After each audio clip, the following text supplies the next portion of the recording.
I'm allergic to chemicals. You're going to buy me a new computer, by userwave1. This memory popped on my timeline this morning. Used to run a computer repair shop. One of the standard operating procedures was of course to dust out the fans with compressed air. We also ran down the entire repair manifest with the customer at pickup time. This eliminated the "well, you never told me you," or "why is it $85, when all you had to do was," so we tell her we tested all of the output voltages, dusted the system fans. At which point she exploded. "You did what? You used chemicals on my computer." "No, we dusted out your computer." "With chemicals?" "No, we have an air compressor in the back, it has a moisture dryer on it, and is piped to all of the workbenches. It's just compressed air. But it's a machine, so it puts chemicals into the air, and I'm allergic to chemicals." "No, I assure you any traces of chemicals would have long dissipated if that were even possible. You're going to buy me a new computer. This is outrageous. No one told you to spray chemicals on my computer." Let me get this straight, you want us to buy you a new computer, of which the parts are made in China, with all sorts of chemicals used in the manufacturing process to give to you?" Well, she huffed and puffed and stormed out. And this is how after 22 years of retail service, I just can't deal with customer service anymore. My stepdad accidentally killed an SSD, by user-integrated rapes. Today, I gave to my little brother a shiny new NVMe drive for his PC, because the existing drive in his PC holds about enough for one Windows install, Steam, and a handful of text adventures. I handed him the NVMe drive and my stepdad, who is a pretty savvy computer user, happily accepts it and says he'll pop it in for him. Crucially, he seems a little confused about the form factor, but I assure him there should be a slot for it, and that it's an easy process.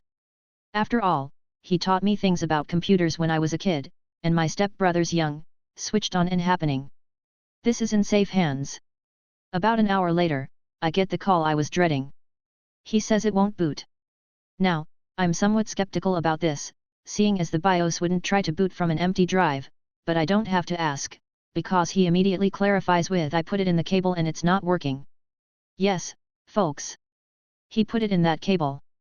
I immediately realize that he has, in fact, plugged the NVMe drive directly into a spare SATA power, and the boot failure was due to the power supply tripping.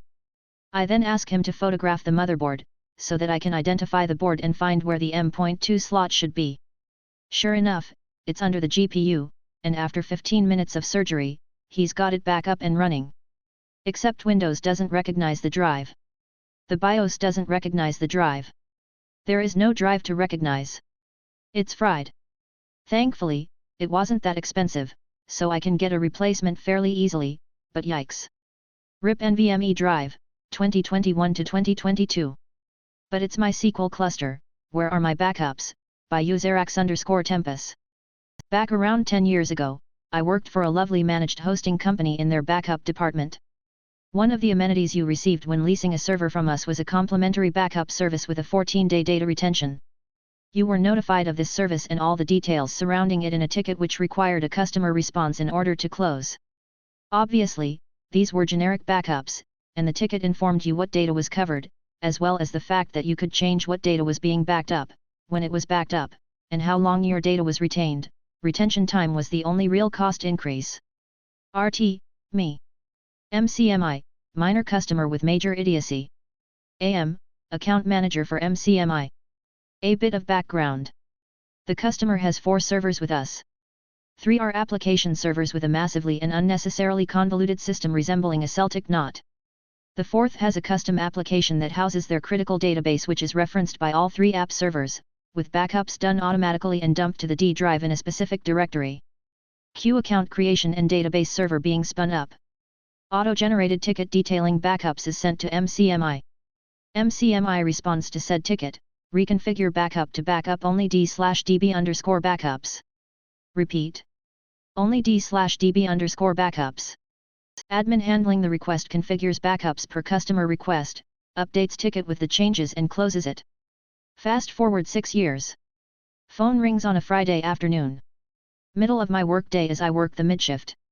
RT, hello, thank you for calling company, this is Rax_Tempus, how may I help you today?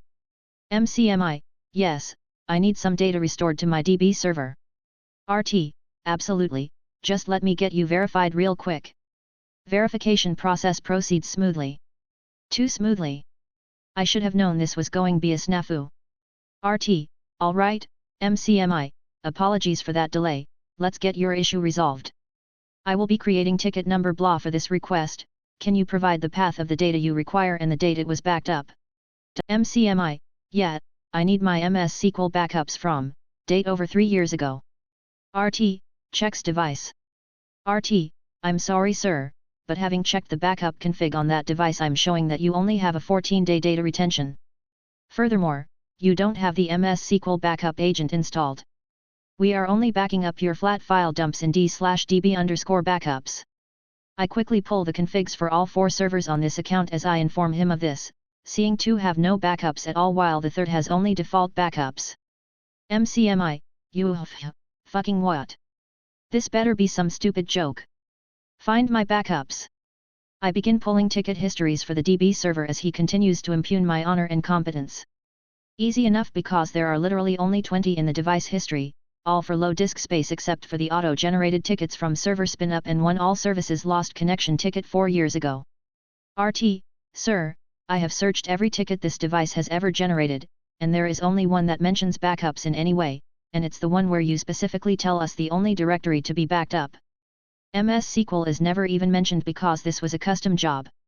MCMI, yeah, but 4 years ago we remade our entire environment. I need that data or one of our clients will sue us, so get your ass in gear and find my backups. RT, sir, did you inform anyone here at company of this? Like, say, your account manager. MCMI, of course I did, moron. This is on your crap service. I pull every ticket the entire damned account has ever generated and speed skim through all 150 ISH of them. No mention of these massive changes. But wait, there was that one ticket 4 years ago for all services lost connection. I bring that ticket back up, and the dates match up with their environment rebuild. The ticket was closed without comment by Yup. None other than MCMI. Literally no other sign anything major had happened to any of their servers. I place MCMI on hold and call up the account manager. RT, hey AM, sorry to bother after hours, but I have MCMI from Idiot Inc. on the line. The immediate sigh of resignation tells me all I need to know. I explain the situation, and AM confirms, nary so much as a peep from Idiot Inc. regarding a rebuild of their environment. RT hello, MCMI? I just spoke with AM, and she, along with your ticket history, confirms that company was never informed of these changes. I'm afraid there's nothing further I can do to assist, so I will be closing out this ticket.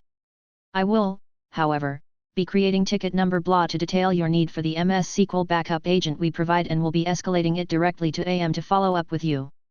Thank you and have a great day. I say this all at a speed that would have gotten appreciative cheers from a gaggle of auctioneers. MCMI, foo click as I hang terminate the call. My direct supervisor, who sits 5 feet away, sighs and asks for the account number, so he can get ready for the coming complaint call. 10 minutes later, MCMI calls in and is transferred directly to my supervisor who ends up terminating the call after 45 seconds because MCMI won't stop screaming obscenities.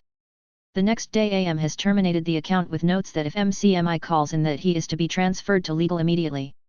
Edit, fixed some formatting. My son is a programmer, by user wordwave5101. I was asked to lob this tale over to here. My kids wanted me to start sharing some of my stories from some of my old jobs on this Reddit page. Here is the background. 2003 I graduated from college with a BS degree in telecom/network management. So, I know a little bit about networking, computers, and other things in the computer world to be dangerous or helpful depending on the day. After graduating from college, the computer/networking job market all but dried up for a while. I had to take temp jobs where I can get them. Till I finally landed a field tech job, working as a full-time employee. I worked on, current at that time, major computer companies' desktops, laptops, and servers. I had to get an A+, and each computer company's certification for all their system, so I can fix them. This means in about 2 months I knew a few things more on hardware and software on the computer system and micro, well you know. While working at this company I became good at my job. I mean really good, I was number 2 field tech in the whole company in United States and number 1 in the Midwest. Here is where my story begins. I was getting started with my workday. Going through all of the scheduled jobs for the day, finding delivered parts for each ticket. When my manager called me into his office. I walked into his office thinking I might have done something wrong. Nope, it was a phone meeting with one of the clients talking about the customer that has been giving them problems. They have sent her a 2 replacement desktop and still, she is having issues getting onto the internet. She is blaming the computer and the provider because this all worked before. She had to get a new computer and DSL line, and she was wanting her dial-up and old computer back but is stuck with the new stuff. Back in this time DSL, before cable modems, was still a big thing and dial-up is all but dead. Rip dial-up, you had served us well. I agreed to do this since I know computers and network, and the client was happy with my work, and wanted me to do this call for them. When it was done, they wanted a full report on what I did to fix the problem or not fix the problem. The meeting was done and my manager had me follow him to grab the parts that they sent to get this issue resolved. I was thinking maybe a motherboard, RAM, and networking card. Nope, I got a motherboard, power supply, processor chip, RAM, extended video card, cooling fan, networking card, hard drive, floppy drive, CD-ROM drive, and CDs to install an operating system and drivers. Minus the desktop case I have a complete computer. Now the fun part, I had to inventory all of the parts, and then I decided to call the customer. Scary music here. From now on the customer shall be named Karen. The following conversation of what she said, I might be missing or adding something, it was a long time ago, but this was the gist of it. Me calling Karen. Karen, hello. Me, good morning, my name OP, I am with you, insert the client company's name here. I have a ticket here to fix your. Karen, about, gosh darn time. Sorry, trying to be clean for the kids, it wasn't gosh darn. It was more an F sounding word and another D word. Me, kindly replying, yes. I see here you want me there this afternoon. Karen, no. I said I would like you to here after 1 p.m. I have other appointments I have to take care of, my time is important. Me, again, slowly forming words to be kind and polite. Okay, I will set up a time about 1:30 p.m. today at, insert Karen's address. I will call you before I head to your house, and when I am close to your home.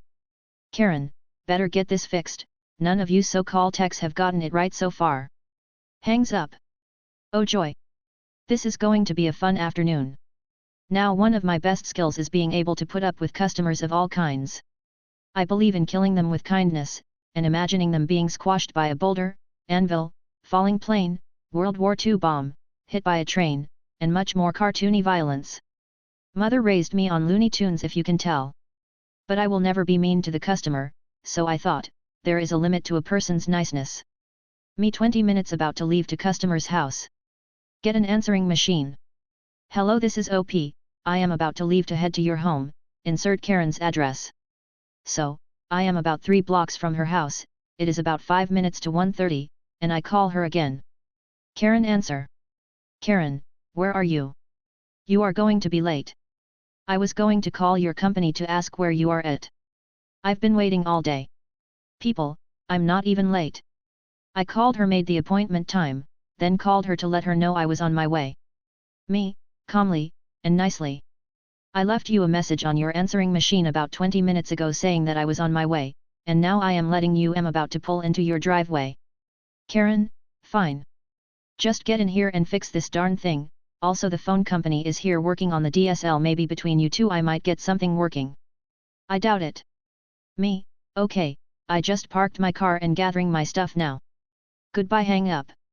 Can I mention here that she was all sorts of fun, she cursed like a sailor, acted like she was top dog, and looked down on me like I was scum, and she smelled like she can brew her own liquor from her breath. Again, oh joy! She begins to tell me how her son the programmer said she needed in order to keep up with the current time on the internet, because she was hosting a heart and gin card game site, and talking on other forums, and how her old computer couldn't handle it. She ended up getting her entryway. It is not the real name of the computer or company. You might know who I am talking about. All hail the black and white cow of technology. As walked into her office, I see the 2 computers that were sent before, that didn't work, next to the wall by the door covered in dust. I asked why she had not sent them back to the company, and that, Your Honor, is where I took the wrong turn from Sanity Lane and ended in Crazyville. Karen, I know their game. They send me a broken computer, I call and complain that it is broken, they tell me, they are going to send me a new one, but they want me to send them back the old one first, and that is when the close-up shop take my money and I am left high and dry. No money and no computer, plus I am not going to spend my money on shipping those pieces of crap. And that, my friends, is when I decided to step out to my car, because I forgot, wink, wink, my special tool to help check the computer internet processing. There is no real tool like that, ha. My battle for this moment was run away, run away. I went out there to call my manager to confirm all this. He confirmed that she is indeed holding those desktops for ransom till she gets a working one. At this point, I should break this down to you. I go back in and I said I forgot the tool, but I think I still fix the issue. I look at the telecom guys and they gave me a look. Get out now while you still can. These poor guys, one was at one side of the house where the DSL came and the other was in the room with me checking the line coming in, and they are finding nothing. Karen is telling them they cannot leave till this is sorted out, and she has talked to their manager and is staying. So, there I was in the house of insanity. I had no choice but to go in and look at this beast. I mean the computer, not Karen. I was thinking it though. I stepped up to the computer, one of the telecom guys is watching me. It boots to the desktop screen, I look and sure enough no connection. I check the back where you're plugged in for the network and there are no lights flashing for internet connectivity. I then go into settings to network and dial up connection, and there, boys and girls, I see it. LAN not showing any connection, as though it was turned off. First thought, this can't be right, this should be like this. Right clicked and there was my answer. I asked Karen, when you got this computer did you do anything to the setting? Karen, no. I don't know anything about those things. Me, did your son help you set this up? Karen, no. He lives in another town and is 2 hours from here. Why am I not surprised? Me, well, I found the problem then, the LAN has been disabled.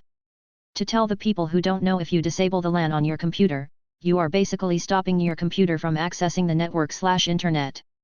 The only way of doing this is by going into the setting to the network folder, right-click on LAN and click disable. I now know something is up. Here is where the real fun begins. The telecom guys, upon hearing this, asked me if I was sure.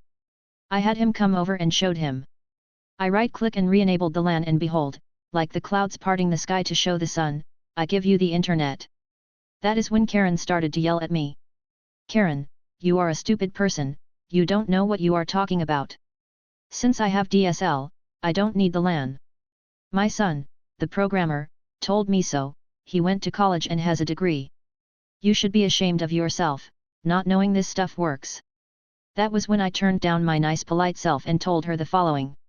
Listen here, I have a degree in networking, several certifications that your son, the programmer, does not have. I should have asked why she kept telling me her son was a programmer. I have pride in what I do, I am one of the best in my company, this is why I am here. Now you are fixed, these two guys are going to join me and leave. The telecom guys told me they couldn't yet. Since she wasted their time, and the problem was not on their end, they were authorized to charge her for the time they worked on the DSL line. I was told they have been coming here back and forth for 2 days, a total of 10 hours. I know that is not cheap, several thousands of dollars if I remember right. She is going to be charged for their time. Her face went white and started to stutter a little. Do you think this was the end? Nope.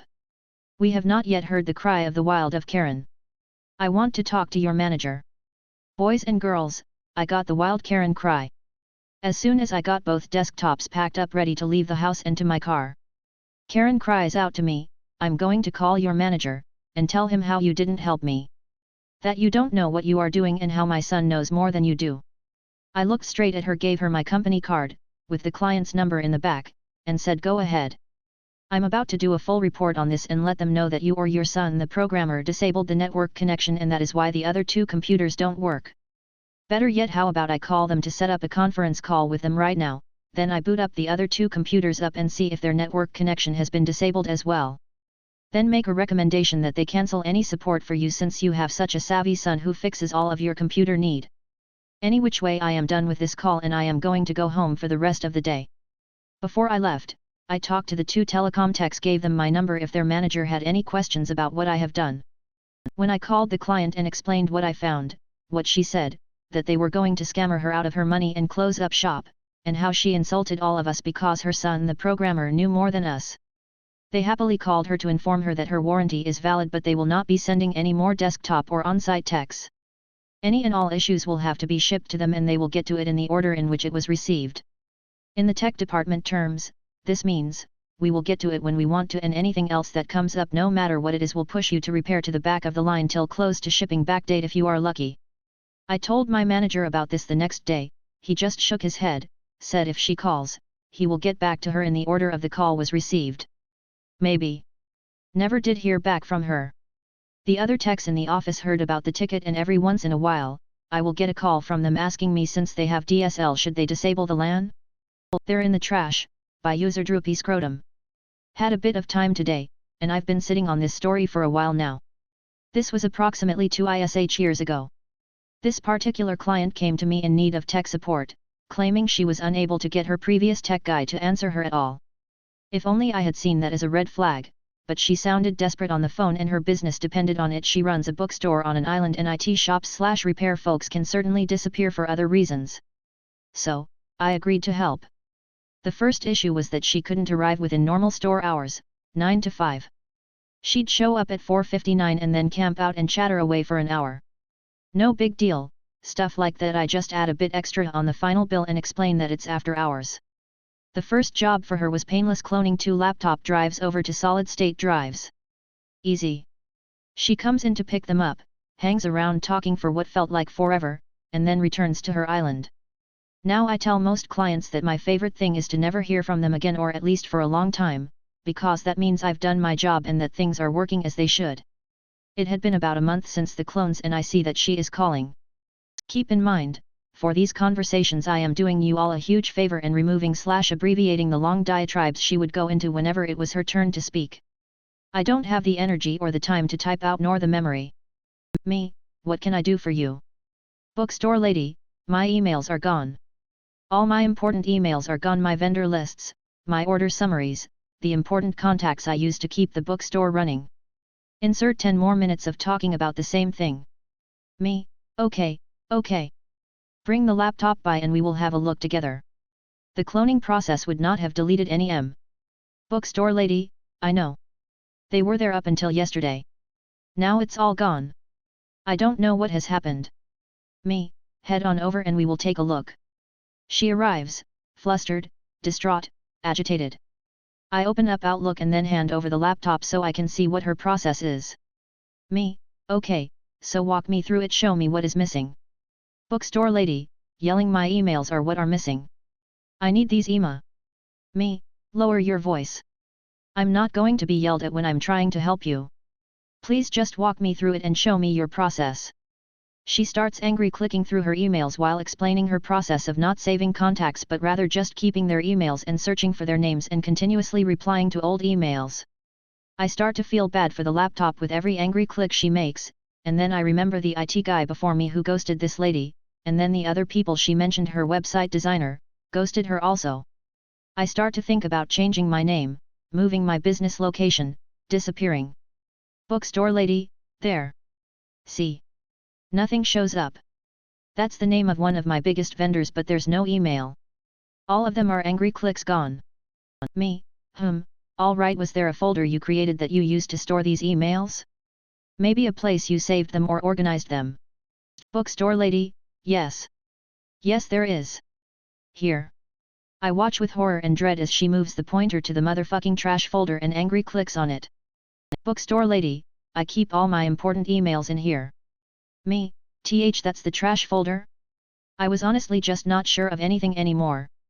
Me, you can't keep important stuff in there, there's usually a time limit on how long stuff stays in there, before it gets automatically deleted. Bookstore lady, they've always been there, why aren't they there anymore? Me, I imagine they auto-deleted. You, I'm sorry, you'll have to reach out to these people and get their contact information and I'll show you how to create contact lists and back them up, so THA. Bookstore lady, I want my emails back. Each word emphasized with an angry click on the Outlook trash folder. Empty, still. Me, then you shouldn't have stored them in the trash folder. I am sorry, there's nothing I can do to retrieve this. I'd love to say that was that and the lesson was learned. She left, and I'd later help her migrate her domain email over to Gmail, again, emphasizing the importance of saving contacts, and not moving important emails to the trash folder for safekeeping, her words. But then, sure enough, the phone rings and it's her. About 3 months had gone by.